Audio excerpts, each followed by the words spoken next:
Right, hi there guys, welcome back, and to anyone else that's watching this video, this is basically going to be a navigation video on Onefile. So we're trying to make this a bit more universal to everybody, so it's just a run through of what all the tabs do, what everything on Onefile does. Obviously your PT will go into a lot more detail with specific tasks and session plans and things like that that you need to be doing. Oh, excuse me, hiccups.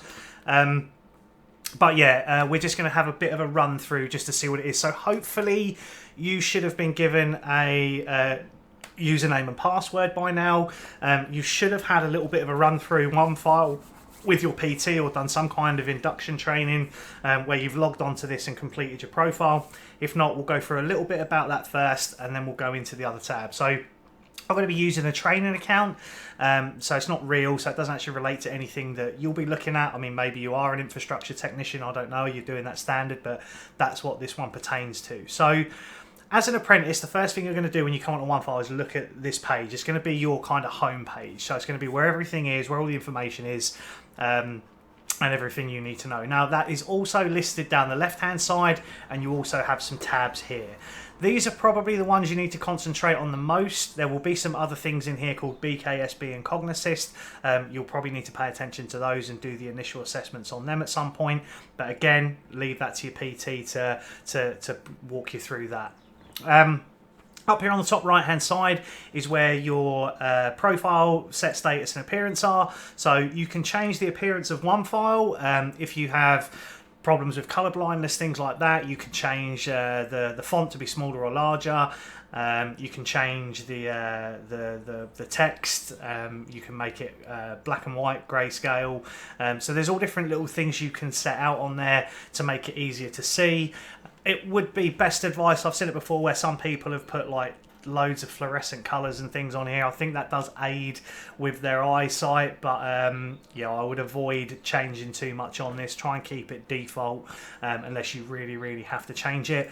Also up in the profile section, you will be given a task to fill this profile section in, to complete your home address, your telephone number. Don't worry about the Skype name and website link, they're unimportant. Company name will need to go in the name of study, which is, you know, where you're working, and then their address, please. At the bottom, sometimes you have a little thing in here which says forum name, and it might be that it won't let you save this page until you've completed that forum name. Your name will normally be sat there. The thing is obviously if your name is Sam Smith, we've probably had quite a lot of Sam Smith at the college over the years, so you might have to add like the number 10 or 15 or 20 or 200, whatever. Just bung a number on the end of it, and if you can't get it to save, put a number on the end of it and you should be able to save it. Make sure your address and telephone number are updated every single time they change. If you forget to do that and we need to send you anything in the post, you know, we can't be held responsible for that. If you're not giving us the information that you've changed your address or your telephone number and we can't get hold of you, then you know that's not our fault. That's something that you know, you're adults now. You know, I'm going to keep going over this. Adults, you need to be taking responsibility and making sure that you give this information to your PT.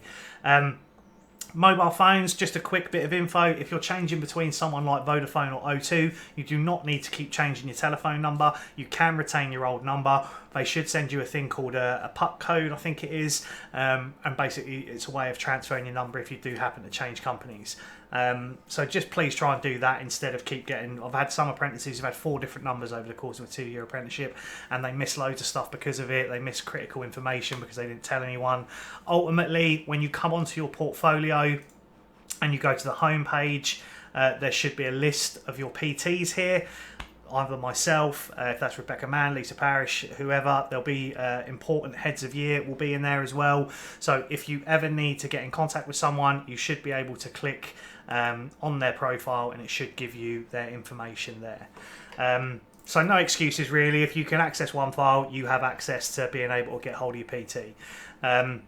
So yeah, quickly down the left hand side, portfolio. This is probably one of the most important pages you can use, because the home page, although it does show information, the portfolio is more critical to what you're actually doing.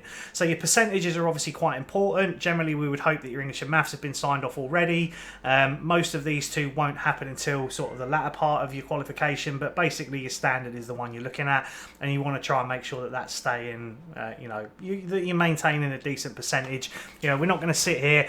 I generally don't worry too much about target progress, because I'll know from speaking to you on a day-to-day basis where you're at and what you're doing, and sometimes it can just be simple things like you haven't got the work on site or stuff like that. So we don't worry too much about that. And please make sure when you've got stuff on here like pending work and pending session plans that you get those signed off, and also progress reviews are things that you'll need to look at as well. That'll be stuff where your employers will be talking to your PTs and things, and they'll be logging information about how you're getting on and how your progress is going. You'll get tasks for all this stuff. Tasks will pop up, so you can use the tab up the top here for tasks and messages, or over on the left hand side for tasks and messages. And they're probably, I would say, the portfolio page, your tasks, task messages, timesheets and scorecard are the most important ones you need to pay attention to. We're going to do tutorial videos, like in-depth tutorial videos on every single one of these. It's just showing you where they are for now, but this basically is probably the most important page.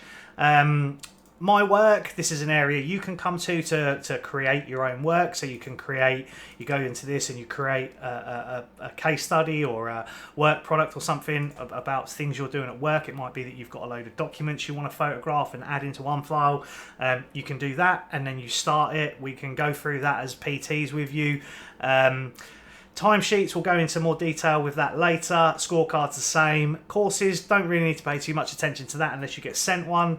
Messages, obviously you need to pay attention to messages. Progress, this is probably more PT orientated. I probably wouldn't worry too much about this, because you can pretty much see the bigger version of it on the portfolio page. If you want to get into the progress, you can include pending work, which will show what percentages and stuff you have and haven't completed. So I've obviously sent Frank a task that once he's completed that, will set this at 100%.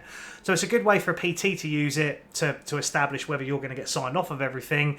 But to you guys, I don't think it will make much sense, because you're going to be getting tasks from your PTs anyway. So let them worry about that, and then you just worry about your actual portfolio page. Resources, there's some important stuff in here. There'll be some folders in there about health and safety, college policies, things like that. So if you ever need to access them, you can come there. Other than that, that's pretty much Onefile. It's not complicated to navigate. I think, like I said, your home page is where some information is, where you can sort of go to the uploading evidence section. Again, we will get into this in other videos. But yeah, that's pretty much that for Onefile. Just make sure you have a little look around it. There's not really a lot you can break on it unless you start creating things. Obviously, if you create a My Work and you went into the tab and start, let's just do one for stud work. We'll start something, and then you save it. There's a likelihood it's going to appear somewhere, and you're not going to know what to do with it. So yeah, you can always just delete it. It's not a problem. So you can just delete it out of there, and that's fine. Yeah, that's it. That's basic navigation. Every video we go into now is going to be more detailed on each of these individual tabs. Some of them are very, very important, so please make sure you watch all of these videos at some point within the first couple of months of starting at the college, or you're going to get left behind, and you need to really start focusing on Onefile on a week-to-week basis. All right, lovely. Thanks very much, guys.